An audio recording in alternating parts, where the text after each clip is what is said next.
This program is brought to you by the Media Liberty Alliance Foundation in cooperation with OBBM Network TV, bringing citizen-led, creative local media to the forefront of local communities to foster a greater understanding of constitutional liberty and appreciation of what makes us truly free, starting with you and me.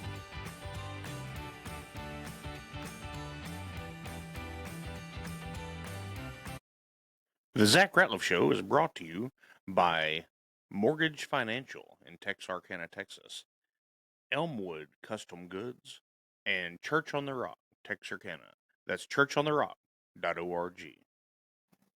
Make sure to like and subscribe to the channel. That way you're updated each time fresh content comes out. And thank you for being part of the Zach Rateliff Show.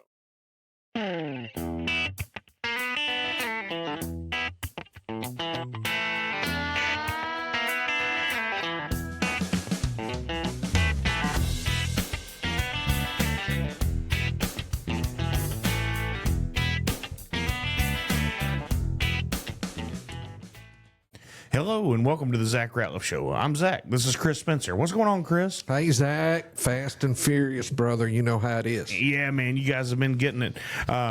First of all, I'd like to thank God for another day and thank God for a chance to talk to you again. We've become friends over the last couple of years as you've been in this politics game, and I'll just kind of let you give an intro, who you are, what you're doing, and why you're here. Well, let me say that I was supposed to be on Joe Rogan today, but I canceled that where I could come and be on the Zach Rateliff Show. You got to do what you got to do, Chris. Here we are. I'm Chris Spencer. I'm just turned 60 years old, Okay. Which is unbelievable mouthful to say, but I turned 60. I'm from Hughes Springs in Cass County. I'm a businessman. I own and operate Crump's Food Center in Linden.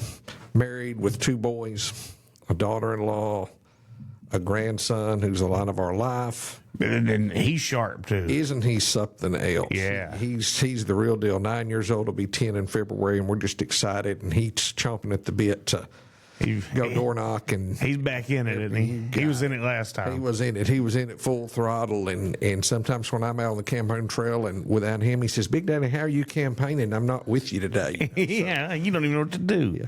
But ultimately, I'm a businessman, and I have to meet a payroll. Yeah. And I pay taxes, and I think we pay too many taxes.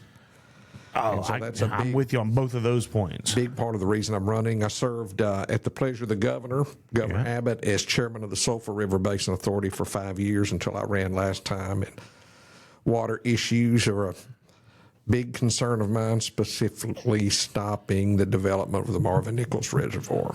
You know, it's just a land grab, and I've got I can see two different sides on it, and I don't like it, but also there are no, well, maybe I've got 3 views. One to go with the other. There are no, well, besides Caddo, there are no natural lakes in Texas. Correct. So all the lakes that we have came from somewhere. However, that was a different time and different technology that we had to create some of these lakes, where now we can desalinate, and we have plenty of right-of-ways to bring water across the state if we had to. I don't know if that's in your plan, but I mean, we have ways of acquiring water that don't involve taking hundreds of thousands of private acres. I agree. And let's preface this to start with by saying that we can say no to Marvin Nichols Reservoir all day long, and that's what we're doing, and that's the right position to take. But make no mistake, North Texas and that part of Texas, the Dallas area that's growing, that will be the largest metropolitan area in the country in the year 2100, is going to have water. Oh, yeah, they're running. Yeah, I'm not arguing that they're running out. No doubt. But you mentioned something. You mentioned the magic word to me, and that is desalination. Uh-huh.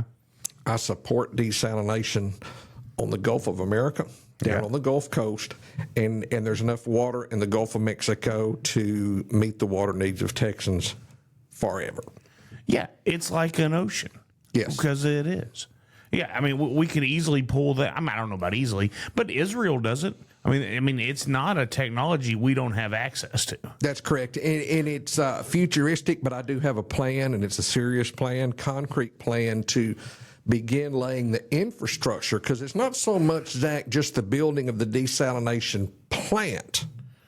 It is the infrastructure, the pipeline to get it to North Texas, Right. to the I-35 corridor where folks are going to need it. And I've got a very specific plan on how to do that and where the money's going to come from. Well, what is it? Because, I mean, we've got hundreds of thousands of miles of pipelines of some sort going through Texas anyway. So that's not a new thing. Absolutely, absolutely. And if you'll recall, in November we had propositions that we voted for on the November ballot. And unfortunately, you only had about 7% of registered voters in Texas that voted on these propositions. But the one that I was particularly interested in and frankly was against it was Proposition 4. And here's what Proposition 4 said. It was going to dedicate up to $1 billion a year from sales tax collections toward a water fund, and it was going to happen for 20 years. Okay, I was against that for two reasons. First and foremost, I don't believe that funds should be allocated based on a constitutional amendment, that you'd have to go in. If you're going to do away with it, you got to go in and do another constitutional amendment. Appropriations should be done in the regular or special sessions of the legislature. That's their job. That's correct. That's what it's there for. But the second reason I was against it, and this is a biggie, who is going to control that water fund? Is rural Texas going to get a seat at the table? Or is it going to be urban Texas that is going to need the water? And so I was against it for those two reasons. Fortunately, in House District 1, it did not pass. It failed. The people in House District 1 stood up and voted no, but it passed overwhelmingly in Texas. So here is the hand that we are dealt. Yep. $20 billion will go into a water fund that at this point is unappropriated. There's no certain appropriations or projects that's in the pipeline that's going to get the first $1 billion of that money. What I say we need to do is begin laying the pipeline infrastructure from the Gulf of America to the Richland Chambers Reservoir. That Richland Chambers Reservoir is maintained by the Tarrant Regional Water District in Fort Worth, and that reservoir was built to supply water to North Texas, to that area. If we tie the infrastructure pipeline, then we can pipe the water, the desalinated water, to Richland Chambers, and then that would transmit it to where it needs to go. Now, what that would take, Zach, is about 10 years and $8 billion to get that accomplished. I think that is a worthy project that Texans could get behind and support. Well, 10 years is going to pass either way. It's like when, back in the 90s, Bill Clinton would say, we don't want to do this for oil because it's 8 years away. Well, 8 years came and went, and then we still were behind. So we can go ahead and get ahead of it and make that happen. Well, let's say this, Texans, and this is one of the hardest things that I had to get used to when I got on SRBA, was the fact that water is planned in 50-year cycles. Right. The 2076 water plan is being developed now in 2026. And so begin laying the pipeline now and have that infrastructure, the transmission lines in place where that water can be moved from point A to point B. Well, and then if you dump it in the reservoir, then it holds. Then from there, the plant can distribute it as needed. That's correct. Yeah. Well, that just makes sense. But a lot of things that goes on in Congress doesn't make sense, and so and like you said, you have to get through the appropriations process, and then where do the funds come from? What kind of taxes come on that? And golly, every time we think of something, it's like we're just getting overtaxed. But Chris, we see, not to throw us off too much in a tangent here, but we see overwhelming fraud in places like Minnesota. Look what happened there. Right. And you see pictures today of the FBI carrying boxes of files out of people. And then one of the leaders of the Somali government is a daycare owner in Minnesota. Correct. Right. I mean, there's no way. Now, do I think we have that level of fraud in Texas? I hope not. I don't think so. But we've got to stop the bleed before we can do anything, don't we? And let's talk about that a minute, Zach. Now, fortunately for us, Of course, it ended the political career of Governor Tim Walz. But he's of still there, Minnesota. though. Yes, he's not going to resign. Probably not. He's still there, but he's not running again. And just think of how blessed we were. Blessed we are by the Lord that he is not the vice president of the United States right now. Well, he was just a way for them to fund the campaign, and in the end, is what I think. I mean, I don't have facts on that, but Absolutely correct. And let's take this a step further.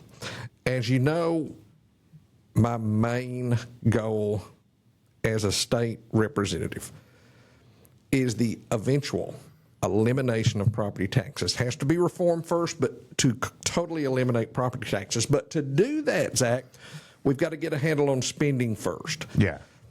And the way we do that is we audit state government from top to bottom. We do a forensic audit. Do we even have the capability to do that right now? Well, I think that we do. I think that we do because, well, there's one thing about it, the capability. They've got the capability, the state of Texas, to come audit me every 5 years on sales tax to make sure, as a merchant. Fortunately, I have 100% perfect score, but you know, they've got that capability. They know if you don't get into that computer system and pay those sales taxes for sure. Dude, let me tell you something. The comptrollers people, when they come down and do the audit, I've gotten to be buddies with some of those guys, and they'll tell me they can sit outside of a restaurant and count how many people walk in and out. Multiply that number times 80%, because that's how much of the percent goes on a credit card. Right. And they can tell how much that restaurant should be reporting. So if they can do it in that kind of low technology way, then we know darn good and well that they can forensically audit state government. Yeah, for sure. And to find, and whether or not, and hopefully there's not fraud. I'm sure there's fraud. There's fraud in all levels of government, whether it's city, local, state. There's some fraud that exists, right? Wouldn't you agree with that? Especially in Austin. But we have to get a grip on that state spending, and a lot of people do not believe that Texas has a spending problem, and here's why. Every session, now think about this, every session we have a balanced budget. It's required in the Constitution, and we have a surplus that we send money back. Magical surplus. Magical surplus, which is basically overtaxation. You and I both know that, but it's beside the point. We don't have a surplus at the federal level. So it makes it look as if Texas does not have a spending problem, and we know that they do. And so I look forward to being part of that process to uncover those spending cuts. And I don't mean just talk about it, but uncover serious spending cuts that need to be made. Well, and so in that, well, I guess before we get there, where I want to go is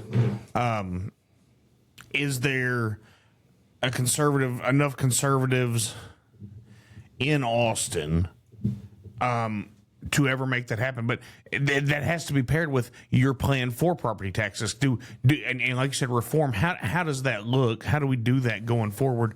And then can you garner enough support to make it happen? Well, it's obviously going to take consensus, but let's say this. You talk about the conservatives. The 2024 election produced what I consider the greatest freshman conservative class. I had a good class. In 50 years. You had Brent Money, Mitch Little, Janice Holt, Katrina Pearson, Joanne Schaffner from down in Nacogdoches. I mean, we had these great conservatives, and I look forward to joining them in the 2027 session of the legislature. So what I'm seeing and what the numbers bear out and the polling of the public indicates is there's a serious appetite for real reform, because here's the issue. Think about it. A mailer went out, and let's just say that Representative Van Deaver was our representative, and we got a mailer that said he helped deliver $51 billion worth of property tax relief. Do you believe that? Did you get any of that? My house payment and my escrow account didn't realize that. Didn't realize it all, and we didn't get the money. So I want to know where that money is. Right. I have no idea where it is. Everybody's always saving me a lot of money I don't see. They're outraged by it. And here's the thing, that $51 billion, heck, that could have built funded the pipeline and the desalination plant. Now, I would prefer that money come back to the taxpayers in the form of a refund. Right. Or just don't take it in the first place. Or don't take it in the first place. But if they're not going to do it, don't lie to us and say you gave it back to us. I mean, put it in the infrastructure that needs to take place to meet the future water needs of Texans. Yeah. And so I think there's real appetite for reform. People are tired of the promises. Yeah. Everywhere I go and I talk about it's my main issue, they say, yeah, people have said that to us before. But for me, it's where the rubber meets the road. It's personal for me. Well, and the thing about you're not a career politician. I've heard you say it before. You've signed the front of checks Always. and so when you're used to being responsible for your own dollars, if you didn't know your budget, there were families aside from your own, but your employees that didn't get to eat.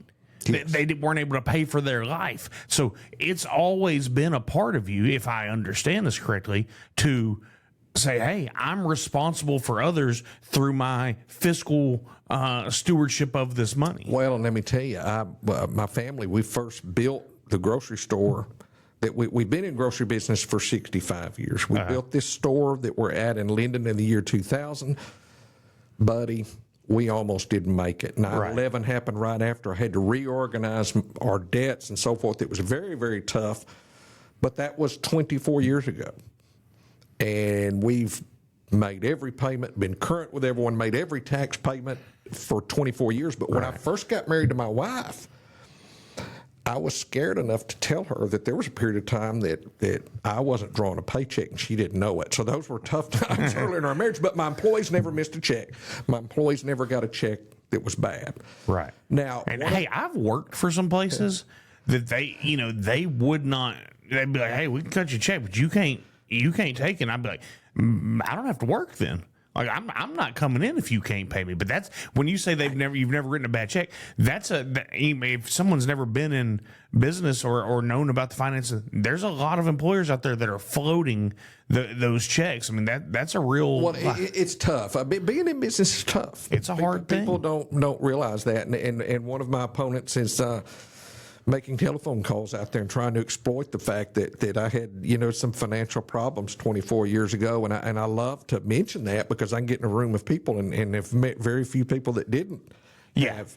I wish that I was born on third base and thought I had a triple, but that's not the case. I had to start from the ground up and work my way. And you had to start in the minor leagues and come all the way. You got it. But the Lord's been so good to us and allow us to survive and to prosper, and now it's time to give back.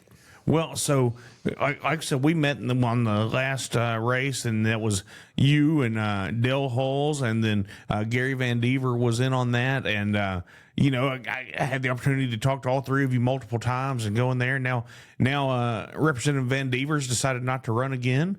And so that now you've got a new challenger. Yes. I don't know anything about him. I believe we're trying to get him scheduled on the show, so I'm going to welcome him and hear his views. And and I'm good with that because I want what's best for our district. What separates you and makes you best for our district? And I'll ask him the same thing when he comes. Well, and actually, there's two candidates.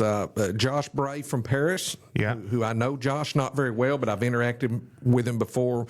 Really, really nice guy. And the Republican is the Democrat is Sean Huffman. Oh, okay. Also from Paris, who's a super guy.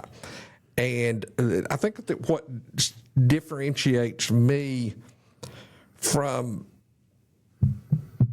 Mr. Bray in the primary is the fact that I've been involved in conservative causes. And Josh is a businessman as well. Okay. Josh has met a payroll. As far as I can tell, has done a really good job at that. He's very civic-minded where he is. He's very much involved in the public education movement, and he's got a good background there. Right. And so forth. He's a developer. Okay. And so he has unique skills and qualifications that he may feel are important. Right. I would challenge him that if we spoke about property taxes, does he favor the elimination of property taxes, complete elimination? And that's a very, very good question to answer, to ask him. And it's not as much, let's just speak of Marvin Nichols for a second. It's not as much that I'm against Marvin Nichols. I mean, you're not going to find 5 people on the street in Linden, Texas that are for Marvin Nichols. They're against it. But do you have a specific plan on how you kill that potential legislation? But more important, and this is more important, we lose sight of it, how you meet the future needs of the water needs of Texas. Because Texas is growing. It's growing. We have to water it. They can conserve all day long in the Metroplex. They can quit filling their swimming pools. They can quit watering their yards. They're still going to have water. Number one, Why don't they just pull water out of the reservoirs in the Metroplex? Well, they should, but they don't. They need to keep those full for shoreline development. That's where they right. can come over here to Cooper and make it Mud Lake over there, right? That's exactly right. You take from Cooper Lake, you take from all our local lakes, and then you're not allowed to pull. And I don't know if most people know that you're not allowed to pull from all the lakes in the area of DFW because they're recreation lakes. Well, when's the shoreline last time lakes. you drove across Lake Ray Hubbard and the water level was down? It's Never. not going to be down. Okay, it's not. And so it's unfair. The process is unfair, and I want to level the playing field for Texans. Oh, I think that's key. I mean, golly, so here we are. What are we, 6 weeks out from early vote? Is that about right? Yeah. Okay, so where are we in the campaign? What are we looking at? I mean, you're here today. You're making a lot of stops. We've got a lot coming up. It seems like. Yeah, there's a lot of forums and debates that are coming up. At the end of this month, next week or 2 weeks from now, at Church on the Rock. Yeah. And I had the good pleasure of having lunch with Pastor John Miller of Church on the Rock that's today, good. and we have a real affinity for fellowship with one another, and I enjoyed it. The first forum will be there at Church on the Rock on Wednesday night, January 21st, and I look forward to that. Yeah, I'll be a part of that. I'm running for a precinct position in the Republican Party, and so I'll be there, have my little booth set up and all that. But I was at that a couple years ago, and really, and if Democrats are running in a challenged race, they're welcome there too. It's the church really does a good job about making it a nonpartisan event for an informational purpose. And it lets you guys be able to talk and get your views out there. I mean, I love the fact they're doing it on Wednesday night, because that's normally, you can have the church crowd there on Wednesday night. That's exactly right. And I like that. And so it's very exciting. Also, something that's really different in 2026, and you being on the ground in Bowie County here at Ground Zero, the marquee race that was 2 years ago obviously was House District 1 state rep. That was in Bowie County and throughout the rest of the district. It's not the marquee race. Not here, it isn't. This time, not by a country mile. You have got the big race, which is district attorney. Yeah, and both of them have been on here, and both are good people and good to me. That's going to draw some voters. That is going to draw. I mean, that's if there's not an increased turnout due to that, I'm going to be shocked. I would be too. I think there's going to be a large increase in turnout. I do think that some of the Democrats that crossed over and voted in the Republican primary last time may not this time. They've got James Tallarico. Yeah. That public education likes very, very much, that's running for U.S. Senate. And then, of course, there's Jasmine Crockett also running for U.S. Senate. So I think that that particular level of participation that was there last time may not be as intense this time. But I do think there's going to be a big voter turnout. And people are going to think people do think I'm crazy for saying this, but I'll tell you, I believe if the party, just on the party side of things, I'm not trying to pull you into any of that, but depending on how the Bowie County Republican Party puts itself and markets itself, with Jasmine being in the race and with Bowie County having a large urban center in Texarkana, that changes things drastically for the election turnout. And so I've been kind of tooting this horn already. Like, we have to be aware of this, and we have to be mobilized and saying, hey, we have to get out the vote to make this thing go the way that Republicans want it to go. Well, and I guess you're speaking in terms of the November general election, correct? When Yes, absolutely. I would agree. I do think it impacts the primary as well. Some of that. You're right. Some of that, because that's the thing about open primaries is you can flow back and forth. Well, you can do one or the other, but you don't have to declare. And so that's what you're talking about. Yeah, I'm just talking about in the November race. That changes things with Jasmine being in there for sure. I think it does. It makes it. And then you've got some commissioners' races that are contested here in Bowie County. So it's fascinating. And I've got my own race to run. Yeah. If I wasn't running my own race, it would just be Oh, for me, I enjoy Manna it. for me is a political junkie to Yeah. watch these, you know. No, I enjoy it, and I enjoy you always making time to be here and all the things. Well, if people want to reach out and support your campaign and know more about you, how do they do that, Chris? Well, come to chrisspencer.com. That's my website. My email is chris@chrisspencer.com. A lot of you see me on Facebook, my personal page, Chris Spencer, or my political page, which is Chris Spencer for Texas House. Yeah. On Twitter or on X, it's Spencer for Texas. We got a very strong endorsement today, Texans for Strong Borders, which is the #1 border security PAC, and we were tickled to get that endorsement this morning. And we've got some other, I should say, pretty good ones that are coming. We're going to be hearing your name on some endorsements. Yeah, yes, sir. Yeah. Well, you know, being in Linden and where you guys are, you're in part of HD1. We're on 59. We have to have strong borders because everything's coming through our community. Well, the southern border, it's come to us. Yeah. Correct. I mean, the southern border is all around us. I mean, even, you know, I manage rentals, a lot of rentals, and due to that, we had